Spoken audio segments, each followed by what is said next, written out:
नमस्कार, आप देख रहे हैं द फॉलो अप और आप सभी का बहुत स्वागत है। उम्मीद करते हैं कि आप अपने घर पर स्वस्थ होंगे, अपने परिवार वालों के साथ होंगे। अभी की सबसे बड़ी खबर यही है कि झारखंड में स्वास्थ्य सुरक्षा सप्ताह को एक सप्ताह के लिए बढ़ा दिया गया है। 3 जून तक इसे एक्सटेंड कर दिया गया है। अब से कुछ ही देर पहले झारखंड सरकार की तरफ से यह जानकारी साझा की गई है। आपको शायद यह जानकारी होगी कि मुख्यमंत्री के कांके रोड स्थित आवासीय कार्यालय में आज आपदा प्रबंधन प्राधिकार की मुख्यमंत्री हेमंत सोरेन की अध्यक्षता में एक बैठक हुई थी, जिसमें आपदा प्रबंधन मंत्री बन्ना गुप्ता के साथ साथ मुख्य सचिव, स्वास्थ्य सचिव, मुख्यमंत्री के प्रधान सचिव, तमाम आला अधिकारी मौजूद थे। और उस बैठक में यह निर्णय लिया गया कि इस स्वास्थ्य सुरक्षा सप्ताह को एक सप्ताह तक बढ़ाया जाएगा। यानी कि पहले जो 27 तारीख तक स्वास्थ्य सुरक्षा सप्ताह था, सेम उसी तमाम नियमों के साथ यह स्वास्थ्य सुरक्षा सप्ताह जो है वह 3 जून तक रहेगा। यानी कि एक सप्ताह और, चूंकि कोरोना का संक्रमण का फैलाव अब धीरे धीरे भले ही कम हो रहा हो और उस फैलाव को कैसे और रोका जाए, इसी को देखते हुए यह फैसला लिया गया कि एक सप्ताह और इसे एक्सटेंड किया जाए। हम उम्मीद करते हैं कि आपके मोबाइल तक ये मैसेज अब तक पहुंच चुका होगा, लेकिन कुछ इसकी बारीकियों पर बात करेंगे और तफ्तीश से आपको बताएंगे कि आखिर सरकार ने एक सप्ताह तक फिर से बढ़ाने का फैसला क्यों लिया है और इसके पीछे सरकार का मकसद क्या है। फिलहाल झारखंड में कितने कोरोना के संक्रमित मरीज हैं, कितने ठीक हो चुके हैं और सरकार इससे बचने के लिए क्या क्या कुछ प्रयास कर रही है, ये सब हम बताएं। उससे पहले आपको ये बता देना बेहद ही ज़रूरी है कि जो ई पास का नियम था वह फिलहाल लागू रहेगा उन तमाम नियमों के साथ। लेकिन जो अब से कुछ ही देर पहले प्रेस विज्ञप्ति जारी की गई है, उसमें बताया गया है कि इसमें कुछ लोगों को छूट दी गई है। उसमें जिन्हें छूट मिली है उसमें सरकारी कर्मी हैं। सरकारी कर्मी को इसमें इसलिए अब शामिल किया गया है क्योंकि 33% कर्मियों के साथ सचिवालय को खोलने का निर्णय लिया गया है। आपको जैसा कि पता होगा कि पिछले दिनों जो सचिवालय सेवा के जो कर्मी थे, उन्होंने मुख्य सचिव के साथ कई चरण की उनकी जो है वार्ता हुई थी और उसके बाद उन्होंने कहा था कि वह काम पर नहीं जाएंगे, क्योंकि इस बीच कई जो सरकारी कर्मी हैं, खास करके सचिवालय सेवा के जो कर्मी हैं, उनकी मृत्यु कोरोना से हुई और वे हड़ताल पर चले गए थे। वे अभी भी हड़ताल पर हैं और उन्होंने कहा था कि जो आवश्यक काम होगा वो उसे बाधित नहीं होने देंगे और काम पर आएंगे। लेकिन अब चूंकि कोरोना का संक्रमण धीरे धीरे कम हो रहा है, सरकार पर काम का लोड ज़्यादा हो रहा है, तो अब सरकार ने यह फैसला लिया है कि 33% कर्मचारियों के साथ वह जो है अपना सचिवालय का काम शुरू करेगी और इसलिए ई पास में उन्हें छूट दी गई है। इसके अलावा मीडिया कर्मियों तथा बड़ी कंपनियों और फैक्ट्रियों में काम करने वाले ड्यूटी पास भी मान्य होगा। मतलब ये मीडिया कर्मी, बड़ी कंपनी में काम करने वाले लोग और सरकारी कर्मी, उनके पास जो आई कार्ड होगा वह दिखाकर वह कहीं भी जा सकते हैं, ये छूट दिया गया है। पहले जब लॉकडाउन लगाया गया था 16 तारीख को, उस समय जब उसमें मीडिया कर्मियों को पास के लिए जोड़ा गया था तो कई आंदोलन हुए थे, खास करके पत्रकार संगठनों की तरफ से ये बात उठाई गई थी, रांची प्रेस क्लब की तरफ से ये उठाई गई थी बात कि मीडिया कर्मियों को इससे अलग रखना चाहिए, क्योंकि मीडिया कर्मी भी अगर पास रोज बनवाते हैं और वो बाहर निकलते हैं तो थोड़ी उनको समस्या हो सकती है। लेकिन उसमें यह सहूलियत किया गया था कि आप एक बार 27 तारीख तक का पास बनवा सकते हैं। लेकिन अब 27 तारीख के बाद, यानी कि आज जो आपदा प्रबंधन प्राधिकार की जो बैठक हुई है, उसमें यह निर्णय लिया गया है कि मीडिया कर्मियों को इससे मुक्त किया जाएगा। मीडिया कर्मियों के अलावे सरकारी कर्मी और बड़े फैक्ट्रियों और कंपनियों में काम करने वाले कर्मी, वो अपना ड्यूटी पास दिखाकर वो कहीं भी आ जा सकते हैं। जैसा कि हमने पहले बताया था कि अब हम बताएंगे आपको कि आखिर झारखंड में फिलहाल कोरोना की क्या स्थिति है और सरकार ने फिलहाल ये फैसला क्यों लिया कि अभी सिर्फ 3 जून तक, यानी कि एक सप्ताह, जो 27 मई तक स्वास्थ्य सुरक्षा सप्ताह झारखंड में लागू था, उसे बढ़ाते हुए 3 जून तक किया गया है। वो क्यों किया गया? जैसा कि आपको पता है कि जो पड़ोसी राज्य है हम लोगों का बिहार, वहाँ पर लगातार जो लॉकडाउन कहा जा सकता है कि वो एक्सटेंड हो रहा है, क्योंकि हाल के दिनों में बिहार में काफ़ी संख्या में मरीज संक्रमित बिहार में मिले थे और बिहार से झारखंड आने वाले लोग ज़्यादा संक्रमित हो रहे थे, इसलिए बिहार में तुरंत एक्सटेंड हो रहा है और ज़्यादा दिनों तक के लिए एक्सटेंड हो रहा है। लेकिन झारखंड में क्या स्थिति है?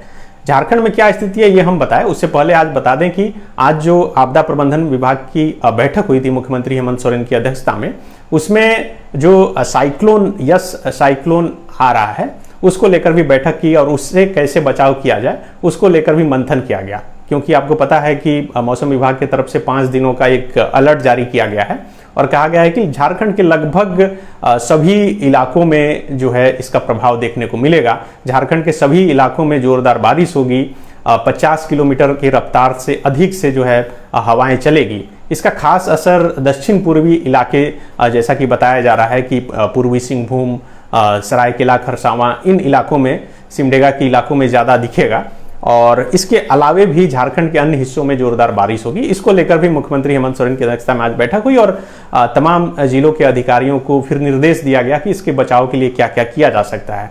जैसा कि आपको पता है कि राजधानी रांची में तमाम बिजली कर्मियों की छुट्टी जो है वह रद्द कर दी गई है, क्योंकि यह कहा गया है कि किसी भी सूरत में बिजली आपूर्ति जो है बाधित नहीं होना चाहिए, क्योंकि अब सबका जीवन का जुड़ाव जो है वो बिजली से हो गया है। वह यदि बाधित होता है तो काफ़ी मुश्किलों का सामना करना पड़ सकता है।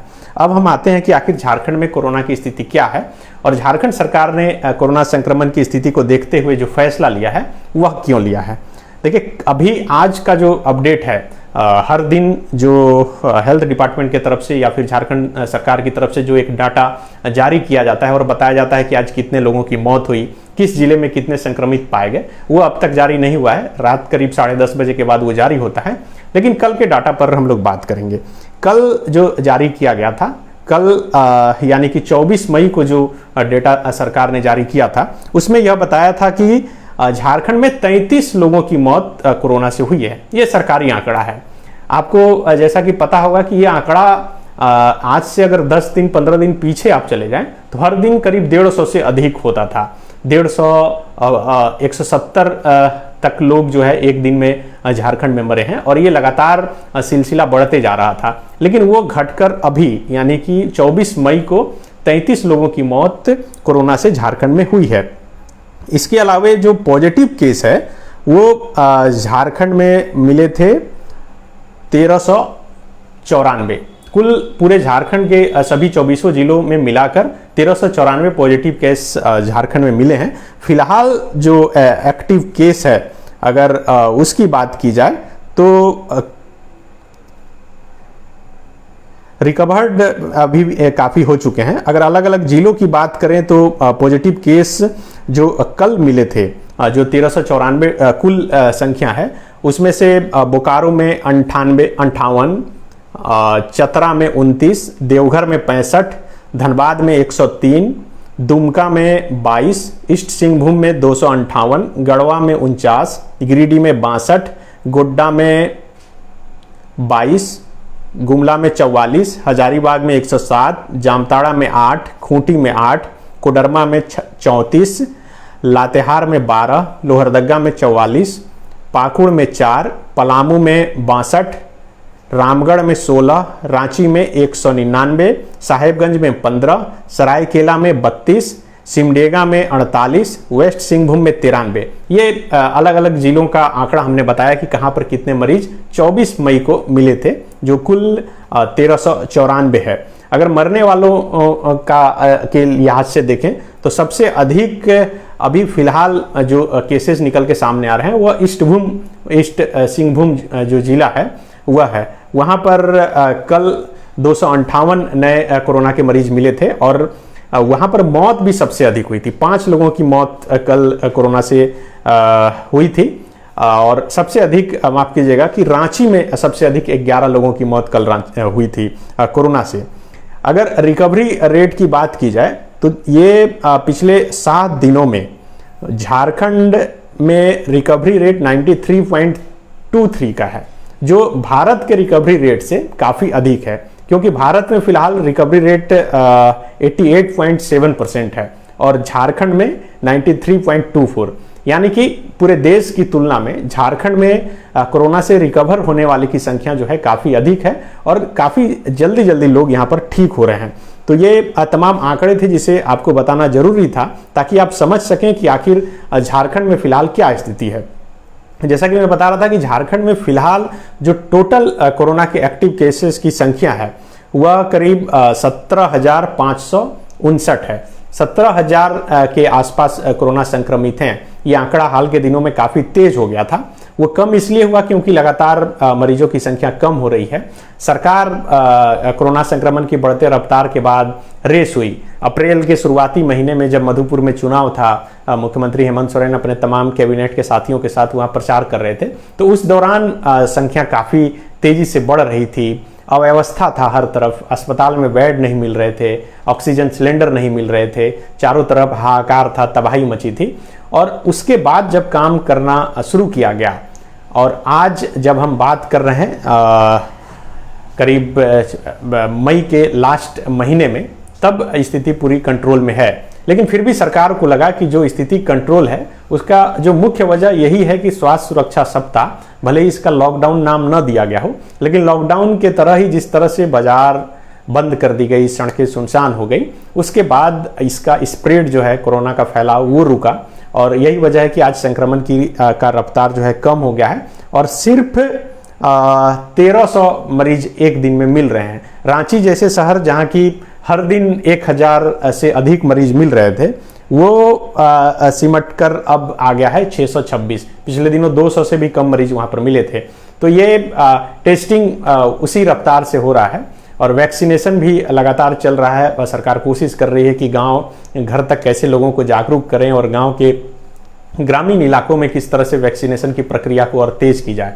आपको ये भी याद होगा कि कल यानी कि 24 मई को मुख्यमंत्री हेमंत सोरेन ने अपने कैबिनेट के साथियों के साथ वीडियो कॉन्फ्रेंसिंग के जरिए उन्होंने बैठक की थी और उसमें भी ये बातें निकलकर सामने आई कि ग्रामीण इलाकों में अभी भी लोग वैक्सीन लेने से डर रहे हैं। लोग इसे जानलेवा मान रहे हैं और कई तरह की अफवाहें इसे लेकर तैर रही है। उन तमाम अफवाहों पर न ध्यान देते हुए वैक्सीन लगाना बेहद ही जरूरी है। कल ही सरकार की तरफ से यह निर्देश जारी किया गया और कहा गया कि संयुक्त रूप से यह प्रयास किया जाएगा, लोगों को जागरूक करने की कोशिश की जाएगी और उन्हें बताने का प्रयास किया जाएगा कि वैक्सीन कितना जरूरी है वर्तमान परिदृश्य को देखते हुए। और इसलिए अब वैक्सीनेशन की प्रक्रिया जो है जोर शोर से शुरू की जाएगी। लेकिन कोरोना के इस संकट के बीच जो साइक्लोन आया है, जिस तरह से मौसम विभाग ने आज चेतावनी भी जारी की है अगले 5 दिनों के लिए, कल से ही उसका प्रभाव दिखना शुरू हो जाएगा।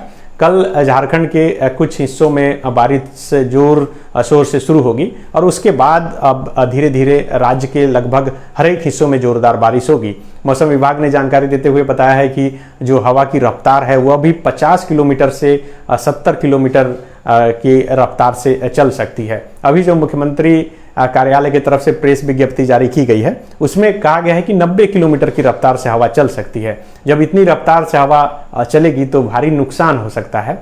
कई जो कमजोर घर हैं वह गिर सकता है और जान माल की क्षति हो सकती है। तो इन सब से कैसे बचा जाए कोरोना संक्रमण के बीच, इसको लेकर भी एक रणनीति बनाई गई है। लेकिन कल मुख्यमंत्री हेमंत सोरेन जब अपने कैबिनेट के साथियों के साथ बात कर रहे थे तो उस दौरान एक बात मुख्यमंत्री हेमंत सोरेन ने कही कि वह मुफ्त में कफन देंगे और उसको लेकर आज झारखंड की राजनीति पूरी तरह से गर्म रही और लगभग बीजेपी के सभी नेताओं के तरफ से बयान आ गया और उन्होंने मुख्यमंत्री हेमंत सोरेन से पूछा कि आखिर कौन ऐसी सलाह देता है ऐसी बात कहने के लिए, और उस सभी ने इस पर खेद भी जताया है। दरअसल हुआ यह था कि मुख्यमंत्री हेमंत सोरेन जब कैबिनेट के साथियों के साथ बैठक कर रहे थे, रायशुमारी कर रहे थे, उनसे जानकारी हासिल कर रहे थे कि आखिर वर्तमान स्थिति क्या है और क्या कुछ कर बेहतर किया जा सकता है। तभी वित्त मंत्री और झारखंड कांग्रेस के प्रदेश अध्यक्ष रामेश्वर उरांव ने कहा था कि कपड़े की दुकान बंद होने की वजह से लोगों को कफन तक नसीब नहीं हो पा रहा है, नहीं मिल पा रहा है। उस पर मुख्यमंत्री हेमंत सोरेन ने कहा था कि सरकार जो है कफन अपने तरफ से मुफ्त देगी, लेकिन उसे अब प्रोजेक्ट किया गया कि जिंदा रहते मुफ्त इलाज नहीं दिया गया, गरीबों को अस्पताल में बेड तक नहीं मिले और तड़प तड़प के कई लोगों की जान चली गई और अब मरने के बाद सरकार मुफ्त में कफन देने की बात कह रही है। तो ये तमाम बातें थी जो अपडेट अब तक का वो हमने कोशिश की कि आपको दे दें। कुल मिलाकर बात इस लाइव का जो मुख्य मकसद था वह यही था कि स्वास्थ्य सुरक्षा सप्ताह, जिसे आप लॉकडाउन भी कह सकते हैं, हालांकि सरकारी भाषा में इस शब्द का प्रयोग नहीं किया गया है, स्वास्थ्य सुरक्षा सप्ताह इसका नाम दिया गया है, वो 3 जून तक बढ़ा दिया गया है। 3 जून तक वो तमाम पाबंदियां रहेगी जो अब तक है। आपको अगर कहीं आना जाना है तो वही ई पास बनाकर वही सेम प्रोसेस से आप आ जा सकते हैं। कोरोना संक्रमण की बढ़ते रफ्तार को रोकने के लिए सरकार ने यह 1 सप्ताह लॉकडाउन या फिर स्वास्थ्य सुरक्षा सप्ताह बढ़ाने का फैसला लिया है। हम एक बार फिर से उम्मीद करते हैं कि आप अपने घर में सुरक्षित होंगे और 1 सप्ताह जो लॉकडाउन या फिर स्वास्थ्य सुरक्षा सप्ताह बढ़ाया है, इस दौरान भी आप सरकार द्वारा जारी गाइडलाइन का पालन करेंगे और घर में रहेंगे, सुरक्षित रहेंगे। जब बाहर निकलेंगे तो मास्क पहनेंगे, सैनिटाइजर का यूज़ करेंगे और ग्रामीण इलाकों में लोगों को जागरूक करेंगे कि वह वैक्सीन ले। सरकार जिस तरह से प्रयास कर रही है, कोशिश कर रही है कि अधिक से अधिक लोग वैक्सीन लें, क्योंकि आने वाले दिनों में हो सकता है कि वैक्सीन की किल्लत भी हो और जब तक उपलब्ध हो आप ले लें। अगर आप राजधानी रांची का ही दृश्य देखें तो आपको शहर के जितने भी वैक्सीनेशन सेंटर हैं वहाँ आपको स्लॉट्स नहीं मिल रहे हैं। यही वजह है कि रांची के लोग खूंटी और आसपास के जो ग्रामीण इलाके, बुंडू तमाड़ के इलाके हैं, वहाँ पर जाके वह वैक्सीन लगा रहे हैं। अगर आपके गांव में घर तक वैक्सीन सेंटर में वैक्सीन मौजूद है तो आप ले लीजिए।